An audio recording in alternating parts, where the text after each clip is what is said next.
welcome back to Weekends with Whitney. The college kids are coming home. The high schoolers, some are getting ready to head into that final stretch of their senior year for graduation. Dr. Nick joins us this morning with some great advice on those relationships as they change. As they change. Parent. And to start it early. Yes. To start it early. This book that kind of tapped all this is called The Back Nine, Look Beyond Retirement, because I work a lot with elders. Yeah. And this is a book written for elders. But again, it's really more about what do you do before you get there? Sure. In terms of your children, because he talks about the fear of being a burden on children. And oddly, children never worry about being a burden on their parents. But you're right. I hear older people always saying that, I never want to be a burden. I never want to be a burden.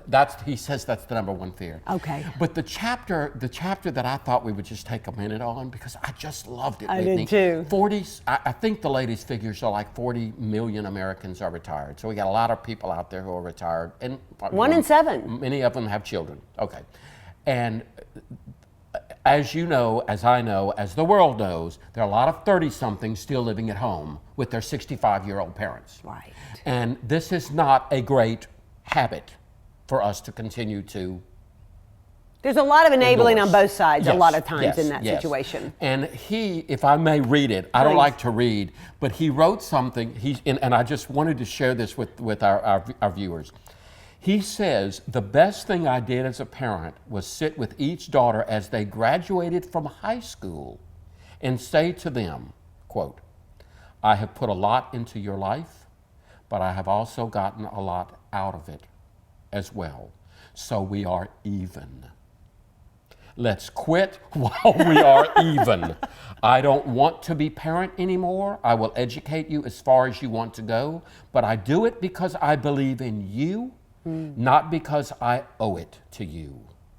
From this day forth, I want you to live your life the way you think it should be lived. And if I have a problem with it, it will be my problem and I will deal with it.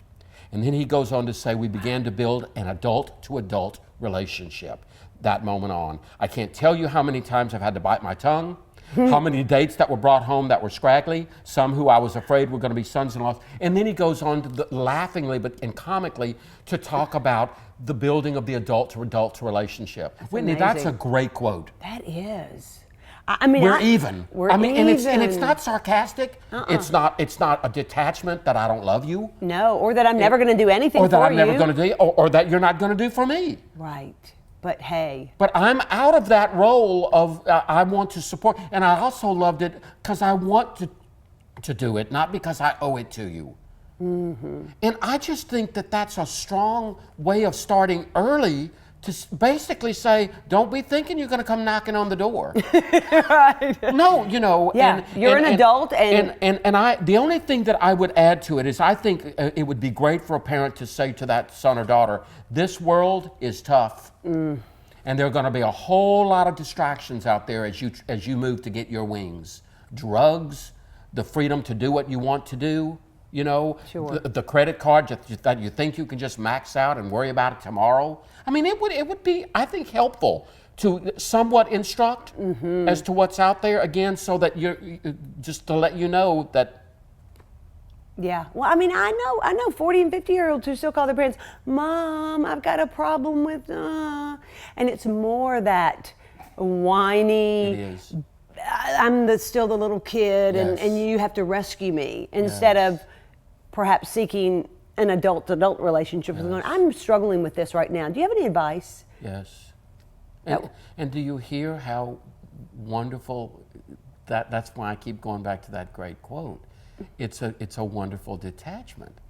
Yeah. It is. It's basically saying, don't come to me whining. Yes. It's like, you're not a child anymore, and I love you, but then again, we don't have Doug Manning here to tell us, but I bet you that was hard for him. I bet it was. It's not easy for a parent to say, I want an adult-to-adult relationship with my children. Oh. Wouldn't you? You have 2 children. You sure? Oh, but I look forward to the day. You do? I do. You do? Good. It will be Good. wonderful. Well, see, I like hearing you say that because I think Yes. that's great. And I know that you're worried about being a burden on your children, but I mean, No, I don't. I won't worry about that at all. I look forward to that. Yeah. And which brings me to this whole notion again of independent living and assisted living and nursing home. You know, Whitney, we tried to take care of my dad. My sister tried to take care of my dad. It's a different world. They both went to work and all the kids went to school and Daddy was isolated. Oh. The independent and the assisted living was great for him because it was communal. It was communal. I mean, I used to have real problems with it, but now I'm very much, it's a great way to age. Oh, and you saw him how happy he was. So happy. My uncle is in independent living right now in Birmingham. You should see he's taken up art. He paints all the time. He sent me beautiful. Uncle Jerry. Uncle Jerry. He paints horses. They're beautiful. And of course, you know, he's like, oh, they're not. I'm like, Uncle Jerry, I don't care if they looked horrible. I'm so glad you're doing something. You know, but we have that kind of adult to adult relationship. Yes, you do. With him. Where are we going when we get old? Have you decided yet? Well, I want to go to the beach and be a bartender and you be a cocktail waitress. I don't know how many times I have to tell you. I know, we just need to find an assisted living home on the beach. We may have to build it, Nikki. Why don't we build one? Oh. By then, there might be 70 million. You know, it's a thriving economy. It is. You know, when you talk about the need. It is. The need is great. You've done work with elders. Oh, yeah, I love it. You see how wonderful they are. But I'm so glad you gave me the opportunity to talk about this break. It made me think. Yes, ma'am. It really made me think. Now, I want to ask you something. Do you think after high school is too soon? Because that was my only question, and I know we're probably running out of time. But I wondered, was that the best time? You know, I would say every family has to do it on their own. It will either be after high school or after college. After college. Either one. Okay. But it does give them, you know what I like about that? There's a lot of ownership in it for the child, whereas you are going out to college, you're not under my roof. I don't call the shots anymore, you call them. Make the right decision. So. Yeah. And I'm going to bite my tongue. Yeah. And I'm going to deal with it if I've got a problem with it. That's really healthy. So I'm going to retract and say no. I think that conversation at high school is good. Senior, right before they head off to college. I felt like I was getting my wings when I went off to college. Oh, yes. I did. I felt like I was getting my wings, my did freedom, too. And I was terrified. Were you? For sure, because the opportunities are great, but the pitfalls are great. No one's there at college to tell you to go to class. Right. You have to own it. I mean, really. Heck, really? I went to class all the time because I wanted to stay there. It was nirvana. It was heaven. I was skipping and dancing the whole way. Oh, I loved it. You loved. If I could go back and do any 4 years of my life. And you loved the graduate work. Oh, I did. That's you loved the graduate work. Yeah, I loved it. I loved school, but I'm so glad no more tests, right? Yeah, but if I may just add, I know where you also had a job. And I just think the world needs to hear that. You're right. I did. I worked through. I bet you people think Whitney Vann has just had this wonderful. You were a waitress. I was. Absolutely, I was. Well, you know, as a cheerleader for a couple of years, and you got a high school. I mean, you got a scholarship, and you worked every day. And then when I stopped cheering, I did. I was a waitress at a lovely restaurant. Aren't you glad? I'm so Don't you think that was part of your independence and your responsibility? I loved having my own money. I hated having to ask my parents all the time for money. Of course. And then I felt like I could spend it the way I wanted to. If I wanted the $200 pair of shoes, then by golly, I could get them. Exactly. And you know what one parent said to a child about that? Tell me. Said, absolutely, I'm going to give you $200 a month. This is a college or a high school. $100 a month, and that's it. So if you decide to buy Nikes and you don't have deodorant, don't come to me.